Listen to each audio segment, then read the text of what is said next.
तुम्हें पता नहीं है मेरे दो अनमोल रतन है, एक राम और एक लखन है, एक राम।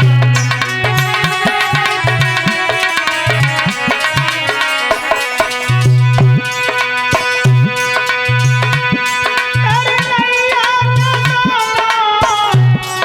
सहारे मांगो, अबध मांग लो, मांग लो, अबध मांग लो, राम प्यारे मांगो, अबध मांग लो।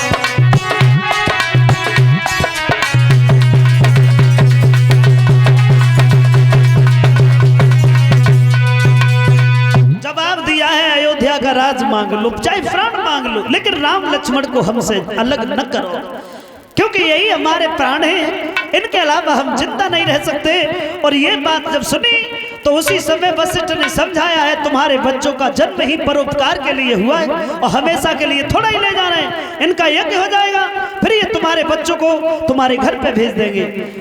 और तब राम लक्ष्मण को दशरथ ने भेजा है, साथ में एक एक धनुष और कुछ बाण दिए हैं। आगे आगे विश्वामित्र, पीछे पीछे राम लक्ष्मण जा रहे हैं। विश्वामित्र मन में बड़े प्रसन्न, ऐसा लग रहा है कि दुनिया की सारी दौलत आज पीछे आ रही है। जाकर के ये ताड़का वन में पहुंचे हैं। ताड़का को जैसे ही देखा है तो राम ने सवाल किया, गुरुदेव ये पहाड़ जैसी स्त्री भला ये कौन है? बोले लाला इसका नाम ताड़का है। हाथ में धनुष उठाओ, इस राक्षसी का वध करो। दोनों हाथ जोड़ ले गुरुदेव, सूरवीर कभी स्त्री पे हाथ नहीं उठाते हैं। तो विश्वामित्र बोले लाला ये स्त्री नहीं बल्कि एक राक्षसी है, एक पिशाचिनी है। अगर तुमने इसे नहीं मारा तो थोड़ी देर के बाद हम तीनों को ये खा जाएंगे, फिर क्या करोगे? बोले अगर ऐसी बात है तो कोई बात नहीं। तब श्री राम ने एक ही बाण से उस राक्षसी का वध किया है। और फिर ये आगे पहुंचे जहां पे आश्रम था विश्वामित्र का। कहा है कि गुरुदेव अब तुम यज्ञ करो, देखते हैं कि कौन सा राक्षस तुम्हारे यज्ञ में विघ्न डालने के लिए आता है। श्रोता बंधुओं, राम लक्ष्मण दरवाजे पे पहरेदार बनकर के जब खड़े हुए हैं, दूर दूर आश्रमों से महात्माओं को एकत्रित किया है। और जब वो यज्ञ हुआ, वो स्वाहा स्वाहा की आवाज जब हुई है तो राक्षस आने लगे कि वह स्वाहा स्वाहा की धुन सुन के,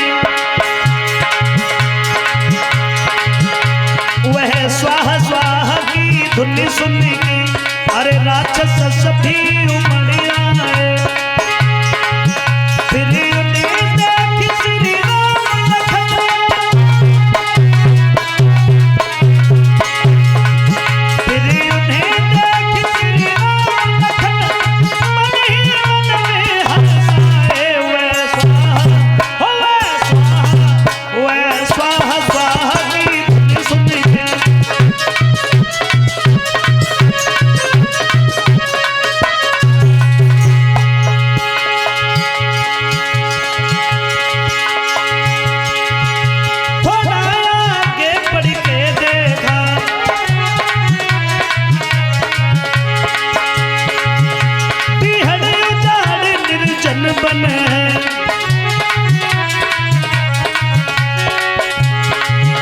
पशु पक्षी नजर न आते,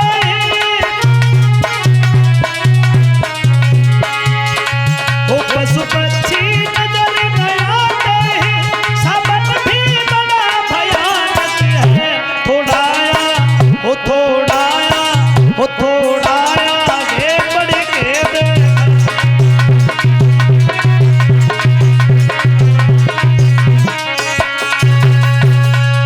देखा।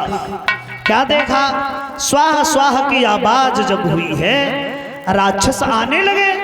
राम लक्ष्मण के बाणों से राक्षस जमीन पे ऐसे गिर रहे हैं जैसे पतझड़ के मौसम में पेड़ों से पत्ते जमीन पे गिरते हैं। उन्हीं राक्षसों में आया था रावण का मामा मारीच और सुबाहु को भगवान ने खत्म किया है। मरीच के एक ऐसा बाण मारा जो 100 योजन समुद्र पार जाकर के गिरा, मरा नहीं, उठा और फिर भाग गया। भगवान ने सोचा है तुमसे तो अभी आगे काम लेना है। जब यज्ञ हो गया, अब उधर देखें जनकपुर की तरफ शीरध्वज जनक जहां राज्य करते थे मिथिलापुरी में, जिनकी पत्नी का नाम था सुनैना। सुनैना के घर में कोई संतान नहीं थी। इनके घर में जो इनकी पुत्री थी सीता, ये सीता जमीन से निकली थी। तो एक दिन सीता ने भगवान भोले बाबा का धनुष जो जनकपुर में रखा था, उस धनुष को उठा लिया। कब उठा लिया? बचपन में। कितनी उम्र में?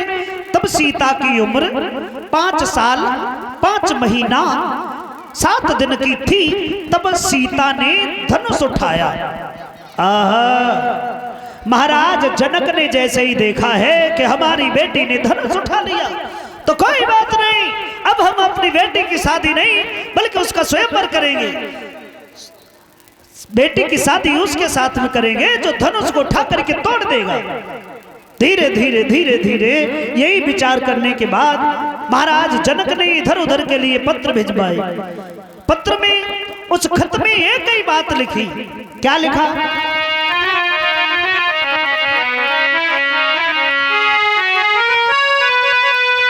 कि जैसे महावीर की महाशक्ति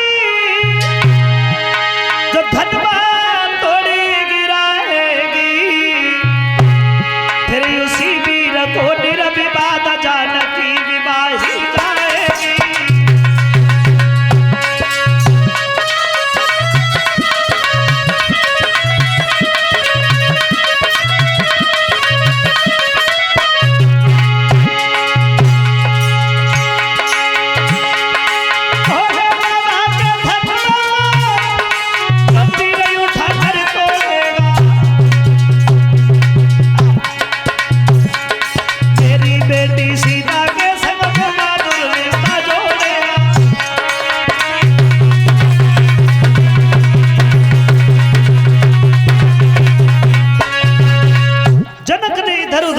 पत्र भिजवाए। एक पत्र आजमगढ़ में विश्वामित्र के भी पास गया।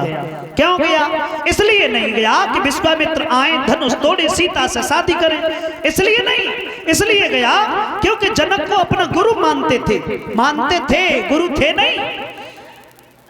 उनके गुरु का नाम था अष्टावक्र, और वही दर्जा विश्वामित्र को भी देते। विश्वामित्र ने पत्र देखा है तो कहा है कि बेटा राम सीता का स्वयंवर कर रहे हैं महाराज शीरध्वज जनक, ऐसा करो हम तो जनकपुर में जाएंगे और तुम यहाँ क्या करोगे, आप भी हमारे ही साथ चलो। तो राम लक्ष्मण को लेकर के चले हैं जनक। तो एक निर्जन वन में पहुंचे। निर्जन वन में कोई पशु पक्षी नजर में नहीं आता है। क्या देखा है कि उस वन में एक पत्थर की स्त्री पड़ी है।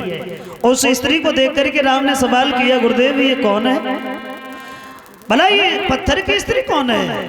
बोले बेटा ये महात्मा भारद्वाज के पुत्र गौतम ऋषि की पत्नी है अहिल्या।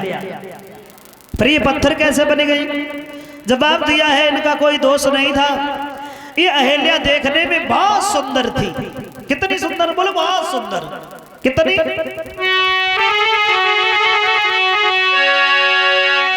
अरे जो थी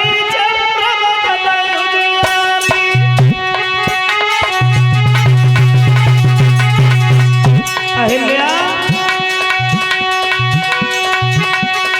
जो थी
इंद्र ने जैसे ही देखा, मन में विचार किया अहिल्या के साथ में हम चल कर पाए, लेकिन क्या करें, महात्मा गौतम ऋषि सारे दिन घर पे रहते, पर मन में विचार किया हाँ जाते तो हैं, गंगा स्नान को जाते हैं, अगर ये किसी तरीका से रात में चले जाएं, जो ब्रह्ममुहूर्त में जाते हैं किसी तरीका से रात में चले जाएं, फिर तो हम अहिल्या के साथ में चल कर पाएंगे। और यही सोच करके चंद्रमा के पास में गया। चंद्रमा के पास इसलिए गया क्योंकि विचार वही मिलते हैं जो अपने विचारों के होते हैं। चंद्रमा से जाकर के ये कहा है कि भैया आज रात को थोड़ी मेरी मदद करो। क्यों मदद करो मेरी?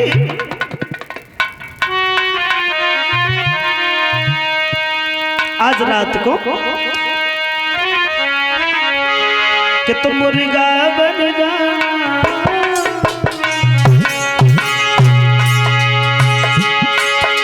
तुम मुर्गा बन जाना, मैं साधु बन जाऊंगा। तुम मुर्गा बन जाना, मैं साधु बन जाऊंगा।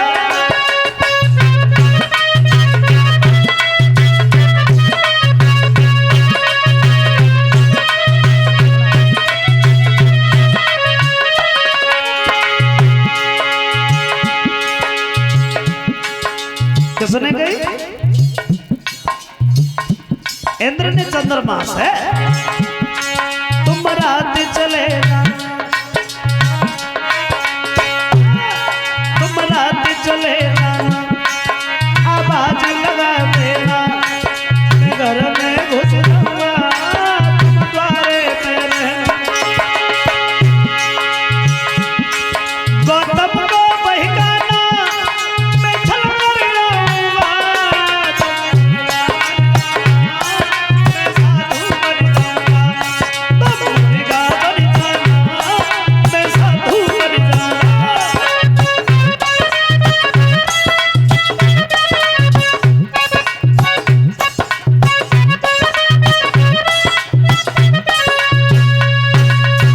ये बात जैसे ही इंद्र ने कही तो चंद्रमा इंद्र के साथ ही चले आए। आकर के महात्मा गौतम ऋषि के आश्रम के नजदीक बैठ गया और जवाब दिया है, ऐसा करो तुम महात्मा बनो। इंद्र कहने लगा हमें कितनी देर लगी, तुम मुर्गा बनो। थोड़ी देर के बाद में चंद्रमा मुर्गा बनो, इंद्र महात्मा बने और धीरे धीरे बैठे रहे। और जैसे ही आधी रात का समय हुआ, अरे मुर्गा ने बहा,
के साथ में छल किया। गंगा जी में जैसे ही घुसे ही अंदर से आवाज आई, बेटा गौतम आज तो रात में चले आए। जवाब दिया, मैया रात नहीं है, सवेरा हो गया। मुर्गा ने आवाज लगा दी, बोले वो मुर्गा नहीं है, तुम्हारे साथ में छल हुआ है। वो चंद्रमा मुर्गा बन के आवाज लगा रहा है और गौतम भागे भीगे वस्त्र चंद्रमा में मारे, जो दाग आज भी नजर में आता है। अंदर गए हैं तो क्या देखा, इंद्र निकल के आ रहा था, उसे भी श्राप दे दिया। कलश वाली कन्याएं बाहर आ जाओ, आपको कुछ मिलने वाला है। और उसी समय अपनी पत्नी से कहा है कि तू कैसी पतिव्रता है, तूने यही नहीं जान पाया कि तू मेरा पति है या कोई गैर, बनाए पत्थर की बन गई तू, तो हम तुझे श्राप देते हैं कि तू पत्थर ही हो जा। तो ये दोष नहीं था, लेकिन महात्मा गौतम ऋषि की क्रोध के आगे कुछ नहीं चली और ये पत्थर बन गई, तुम्हारे चरणों की धूल चाहती है, अब इनका उद्धार करो। तो भगवान श्री राम ने चरणों से धूल जब उड़ाई है और जैसे ही अहिल्या के ऊपर वो धूल गिरी, जिससे पत्थर से बहुत ही सुंदर स्त्री बन गई और स्वर्ग के लिए चली गई।